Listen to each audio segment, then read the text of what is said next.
everyone. Welcome to Disruptive Consulting, and this is Brian Tamburino today. Our first guest since taking a hiatus, is Drew Brockbank of Brockbank Consulting. Drew, please give a quick introduction. Tell everyone who you are, what you do. How you usually help them. Yeah, sure thing. First off, thanks for having me on, Brian. I'm excited to jump on and tell everyone a little bit about what I've been doing and what we've been doing in Zoho. So, quick intro for me. I'm Drew. I'm a Zoho consultant. I've helped over 112 organizations implement Zoho. I've trained over 862 people to use Zoho, and um, I've released a couple of training programs, and I do quite a bit on YouTube. So, a little background: I've been doing Zoho consulting for about 4 years, but I got my start in the business world in kind of an interesting way. So, I was an intern for a marketing agency locally here. I'm based in Utah. And I was 18 years old when I started this internship at a award-winning marketing agency. One of their biggest clients was Salesforce. So that was one of my very first touches with like CRMs and understanding what a CRM was. But I was 18 years old, so I was an intern there, and I'll try to make the story short. It's kind of an interesting one, but basically on this internship team, there was a guy named Peter, and we got on really, really well. And he was graduating from college. I was graduating from high school. So we're on this marketing internship team, and we talked about Salesforce, all the big clients we're working with, and we had a good time doing marketing together. He left. I stayed for another year. I worked full time as an organic marketer, and so I really got my start within marketing. And one of the things we'd always talk about is like, what do our clients do after we get them leads? Right, for our B2B clients, we're like, what happens when we drive traffic to their site and they fill out a form? What happens then? And so I left on an LDS mission. I served in Scotland and Ireland for 2 years. And after living in Scotland and Ireland for 2 years, I came back to the US and I went to college. And I went to college on the other side of the state. Once I got there, I was looking around, and all these posters were a Peter. And it was like this big lunch and learn event was happening at our school. And I was like, you got to be kidding me. Like, of course, the Peter that I was an internship, we did our internship together. He's now at my school doing this big event. So I went to Peter, and this was like a month before COVID hit. And so he's like, you've got to get into Zoho. He's like, this is everything we talked about when we were in the marketing agency: post, form fill, conversion, MQL, lead and forward, the operational side of the business, the operations side. And I was like, okay, like I'm interested. I had 2 jobs. I took on a third. I was like, let's try it. And once COVID hit, I was doing Zoho implementations with Peter all the time. And from there, I worked with Peter for about a year. After that, I worked for Zenata, which is another Zoho partner. After 3 years with Zenata, I said, you know what, I want to give this a shot. I want to make sure I can keep my book small and that I can give the best service possible. So that brings me to what I'm doing now. I've been doing work under Brockbank Consulting for 3 months now. I have a full book of clients, so it's gone pretty well. I produce quite a bit of content on YouTube. That's the main way I attract clients. So yeah, started in the marketing side of the world or marketing side of the house, and I've worked my way over to operations. And that, I think, gives me kind of a unique edge in doing development and Zoho implementations. I know that's not a quick intro, but that's my intro. No, we don't want fast. I want detailed. So one Yeah. thing there are a couple things that you said, and it goes back to the conversation that we had before we started recording. Now it makes sense why your marketing is so why I think your branding and the way that you market this, it doesn't seem like a new consultant, right? Likely because you've had that marketing experience. Yeah. Um, it's great. Now I noticed you have a couple of metrics that are posted online. So it's like, um, let me just paraphrase quote this. It says orchestrated campaigns to increase client revenue by 113% year over year. So what I think that, I mean, that for me is pretty interesting because it's obviously something that especially as consultants we have to focus on while we're working, right? So if there's something that you can kind of pass along, myself or any other people out there doing what we do. I think they want to know about how to achieve these results. Yeah, sure thing. So one of the things when you work with an organization that's really interesting, and there's been a recent study done on this. Maybe I can send it over to you after. I think it's from a site marketing analytics. It listed all the main issues that a CMO has. One of the main issues that a CMO has, is they have a hard time understanding what's truly driving revenue. And most marketing departments get stuck after website conversions, right? So they can see, let's say they're running a Google Ads campaign, for example. They can see, okay, we've spent $10,000 and we've had 100 conversions on the site. Okay, so they understand that metric. And so they think that those 100 conversions possibly generated X. But what they don't understand is from all the channels that they're marketing through, how that works its way through the CRM and B2B. Or in other words, they're not tracking what's going on. So they're trying, and they don't really have an executive dashboard or an executive understanding of what's actually going on. So that's kind of the tricky part for marketers, is they have all these things they're trying to do, but they really don't understand what's driving revenue. And that's where I come in and I say, okay, we're going to start putting UTM parameters on every single call to action.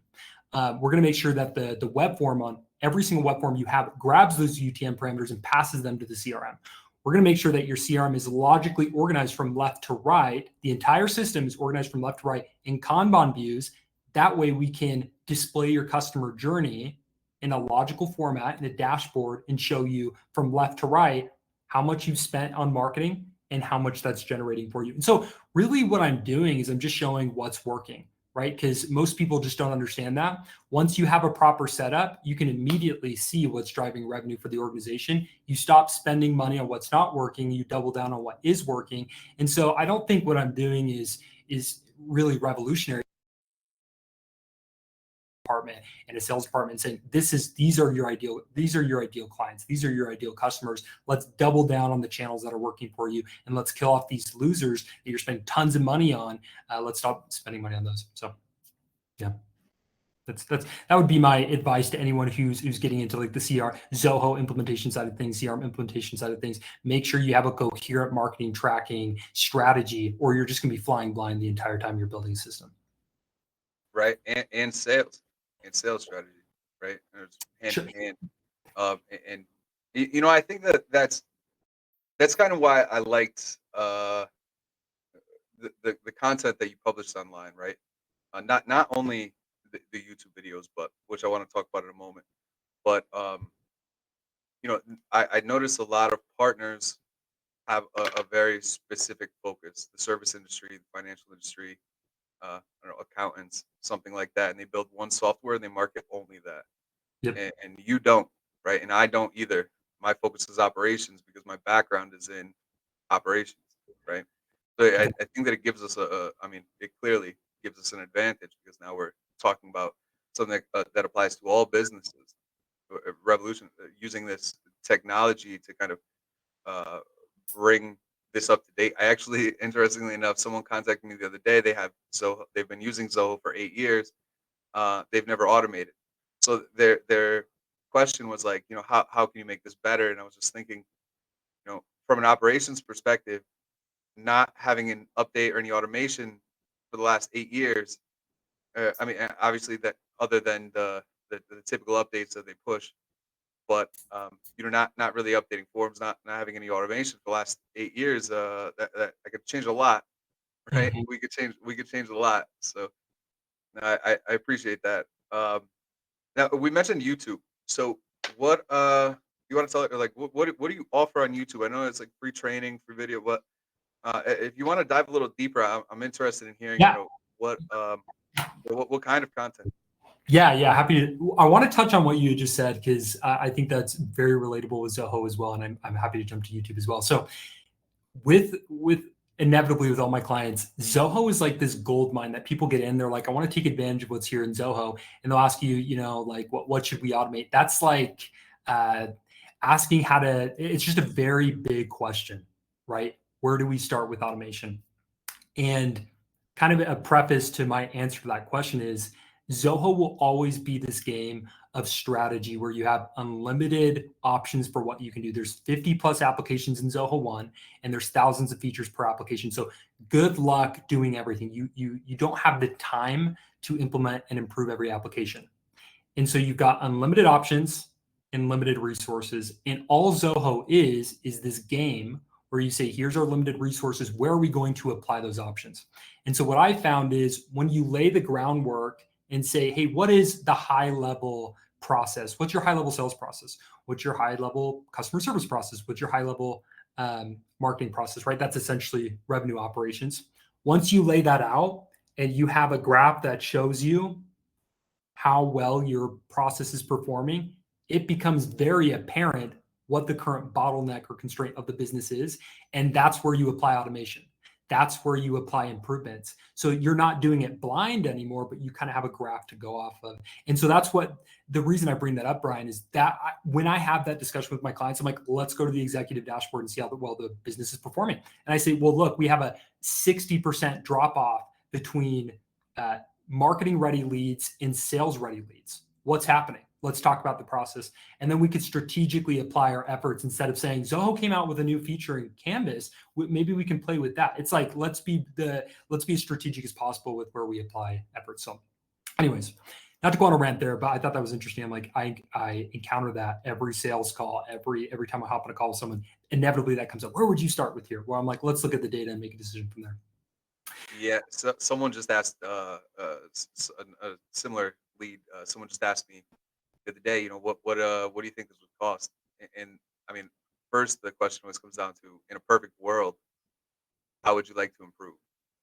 Write that down, and then we could figure out what's possible, what's a dream, and how long it's going to take, right? So Yeah. I think that's pretty basic in identifying new opportunities, kind of helping these people innovate, get move through their process more effectively, right?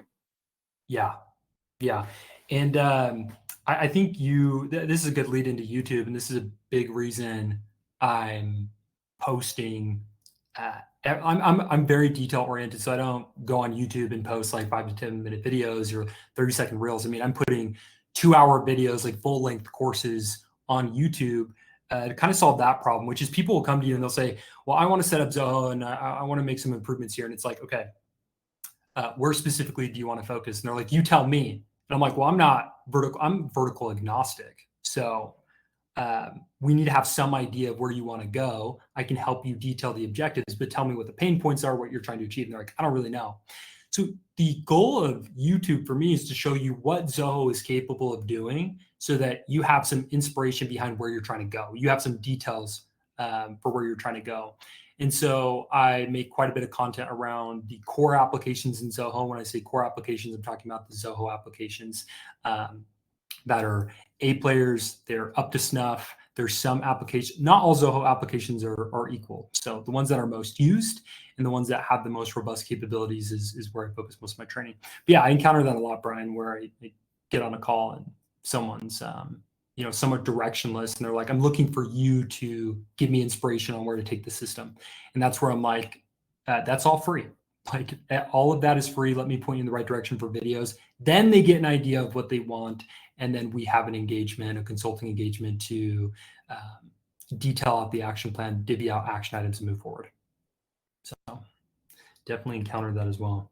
So that's you brought up a good point there, or an interesting point, something I think is cool. Um, they're always pushing new updates, right? In the last, especially now, it's trade show season. In the last month, I've noticed at least 10 of the applications that I was working in, new updates here, Cadence Studio, early access to this, right? Yeah, Kia. Yeah. What do you think? What do you think is the biggest? And I guess that itself is disruptive, right? I don't see any other software companies pushing Crazy. updates across 50 apps this frequently, right? Yeah. Um, and that's why I love working with the company. But how do you personally deal with that when you're when you're working with clients that maybe aren't aware that these updates are coming, or how to use them? Yeah. So as far as what I do for everyone for free is I do like a weekly roundup of the news, and I just share. These are because I mean Zoho has so many updates. If you go to their updates page, which is a horrible page by the way, it's like the least user friendly thing you've ever seen. There's so many updates that happen just within a week. That's why I do weekly roundups of the news. Um, I curate that list throughout the week, and I break down, hey, these are the most impactful updates that have happened to Zoho as a platform. And if you're in industry XYZ, these are the potential applications of this. And so if you're on my newsletter, if you follow me on YouTube or on LinkedIn, that's where I'm breaking this down for people as I'm saying, these are the different updates. So that's more on the reactive side, as in news comes out, I react to it, and I share my insights and kind of my analysis, my take on the different updates. And there's the proactive side, which is, hey, I work with my clients to I look at specific parts of their business based on the reports we generate for them, and I say, hey, these are a list of different features that I recommend that we should implement, and here's my case for it. And that's where, Brian, I think if you're really going to help someone in Zoho, it's good to have that proper discovery period where you get a deep understanding of their business and what they're trying to accomplish. That way you can tailor your recommendations for what they're trying to accomplish and what kind of business they are. And so, yeah, I would say two things. For free, I do a roundup of the news, kind of get my analysis on what's going on in Zoho, how people can use new updates. And then with my book of clients, I have a better understanding of their organization. So I can make very specific suggestions to them. And I can build a really strong case for why we should move forward with implementing certain features. So where one question that I have, where do you, I know what I believe, but where do you personally see um, the biggest opportunities in this industry with all these updates, with all the capability, even with other software, if you want to just go generically technology? Okay, so this is a really good question. This is a fun topic too. So what I've noticed is companies are really sick and tired of paying 50 different subscriptions. And so for their tech stack, they're sick of having 50 different software vendors, not knowing where their login is, and then their databases are siloed across applications. And they're like, everyone's looking for Zoho One, but people just don't know where to find it. That's really what's going on. And they're paying 10x for half as many applications to Salesforce and to HubSpot. And so they're either getting ripped off or they have 50 different apps they're paying for, and they're even getting ripped off there. So when people find Zoho, they get really excited. Where I think there's a lot of opportunity is in essentially a all-in-one starter pack where you can say, put this form on your site, the tracking is going to happen for you automatically. We're going to put a baseline process into your system because, Brian, I don't know about you, but I do a lot of process consulting, and a lot of people will come to me and they'll be like, well, what's the best process? What should it look like? And it's like, well, I'm a black belt in Zoho, but I'm a white belt in how to sell boats in Canada, right? And how to be a broker. I'm a white belt in selling all-in-one inspection software to your ideal customer profile. So I have to get an understanding of your process in order for me to properly consult you on what it's going to look like in Zoho. And then you have this very weird discussion where they're like, I thought you were omniscient and you knew everything. But it's like, I think the best thing you can do for your clients too is give them a simple working system template.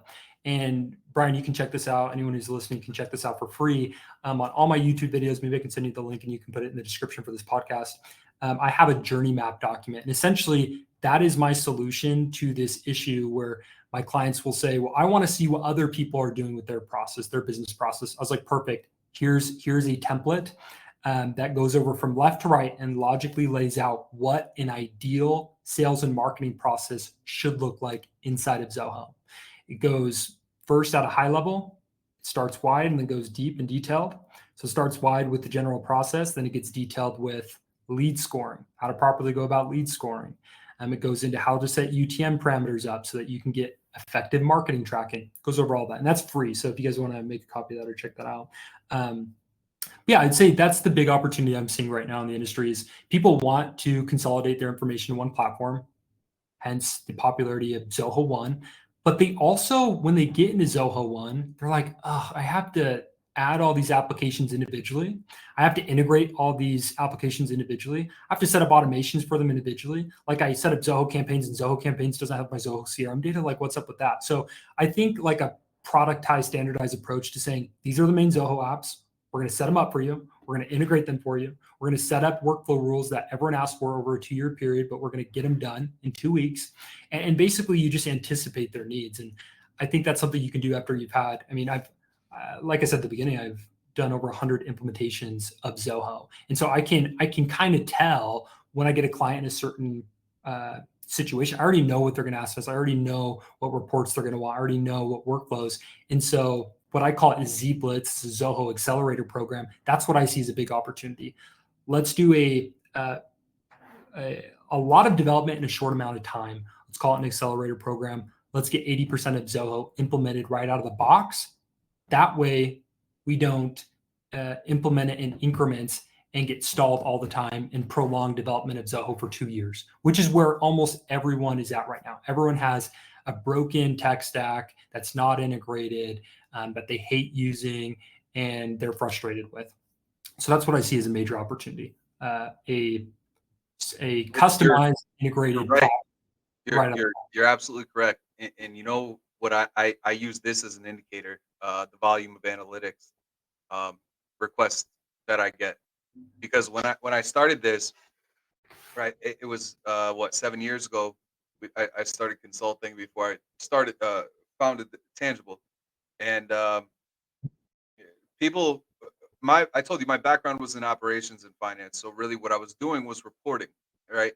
And people, I was only an analytics partner, and I was trying to only sell analytics and design these reports for them. People didn't understand the value at the time, or at least didn't need them in the capacity that they do now. So I try to use analytics as an indicator of like, wow, so many people are coming over to me saying like, well, I'm tired of looking at this and this desk and this project management and this and this, and now I can just easily say, okay, rather than integrating all these applications to one report, drawing all these queries, Mhm. why don't we just move you to this one software?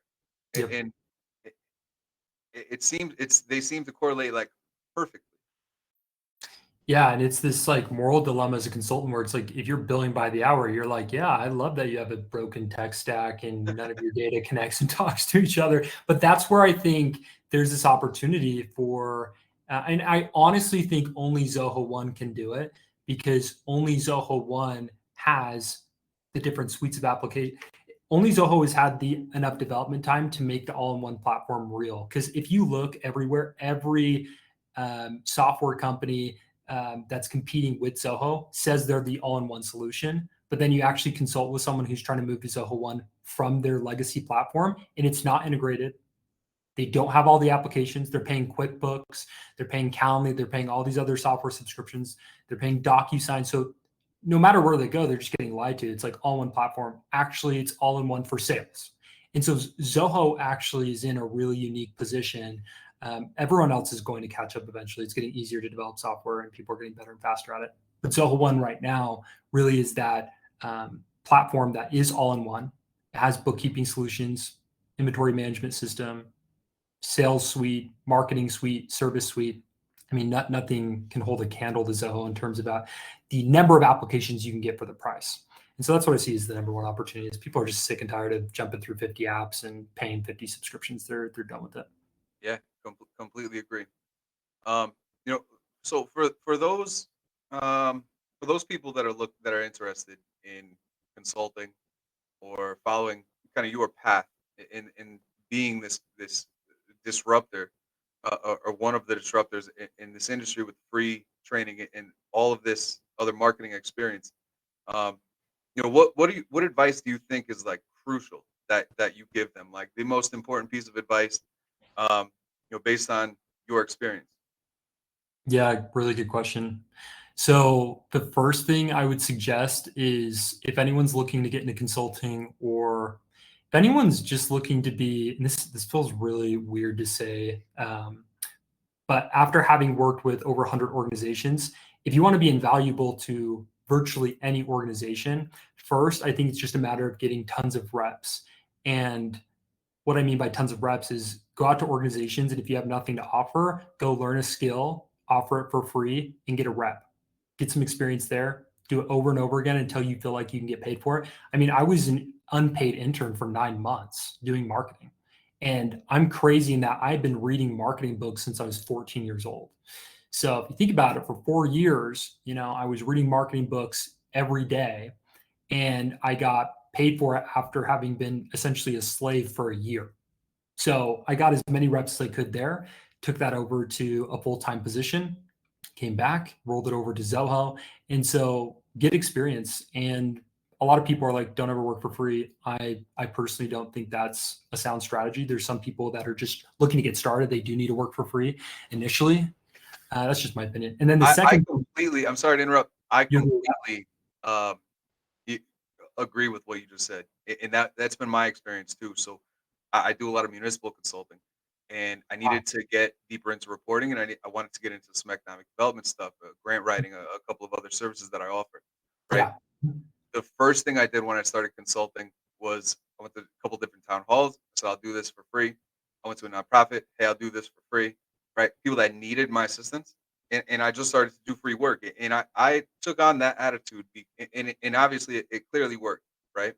And yep. I took on that attitude. You're familiar with Adam Carolla? I'm not. Okay. So Adam Carolla is like the godfather of podcasts, right? Like Okay. one of the first podcasts ever. And he used to run this show, Loveline. He's out of California. The radio station was K Rock, him and Dr. Drew. Um, and long story short, after that, he just went straight to podcast. Now, this was like early 2000s, so nobody had a radio show. And then it became syndicated and on this channel, all these different things. But the point is, I used to listen to his podcast every day religiously. And one thing that he always used to push was, that he only got into radio because uh, him when I don't know, Jimmy Kimmel said something about they needed a wall built in the studio or something. And he Uh, showed up with all of his tools because he was in construction, and he showed up with all of his tools and he built them a wall for free. And it was yeah. because of that gesture that he that he became friends with Kimmel and then ended up being on K Rock, and the rest is history, Yeah. Yeah, you've got to give away. That's the thing. I mean, you'll understand this too when you like a basic marketing principle is like a lead magnet, which is you give a lot of value away for free in exchange for an email and a phone number possibly so that you can market to somebody, right? So you give away more than you should to them, so they give you a little bit. And then the game of reciprocity begins where you're over delivering, and then over time they begin to trust you. But if you have to give more than you take, because if you try to take more than you give, you can't have a successful long-term relationship in any sphere of your life.